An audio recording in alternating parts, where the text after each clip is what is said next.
Muri yeZimbabwe pazoshata manje. Notikona kuti paitika ka-turnover patona Welshman Ncube anotanga kutsoma sengezo Tshabangu. Muri yeZimbabwe nemashoko ataura achiti aiwa sengezo Tshabangu tinaye tikumutsoma. Muri yeZimbabwe CHAMISA vanhu vautovhunduka kuti ko Welshman Ncube anogotsoma Tshabangu sei zvanenge vari kudii rimwe. Muri yeZimbabwe sati amboendera mberi nenyaya iyi nokurudzira ibva wasubscribe wolike woturn on the bell icon.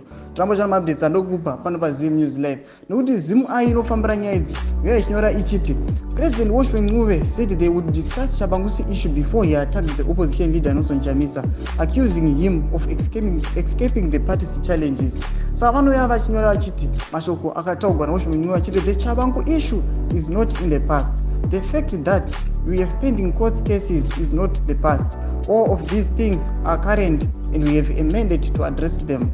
We are not going to run away from these challenges. We are going to confront them head on. It is our job as politicians to solve problems, to confront problems, and we hope that we will succeed.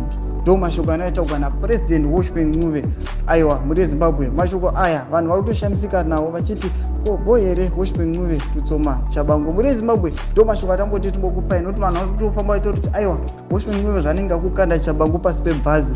Muri yeZimbabwe chimbotiudzai mafungiro enyu pamusoro pemashoko aya. Aiwa muri yeZimbabwe mashoko abuda munewspaper aya chimbotiudzai mafungiro enyu pine mucomment section medu mutaure mafungiro enyu. Aiwa musangana kusubscribe kulike noturn on the bell icon. Torambochana maupdates andokupa pano paZim News Live.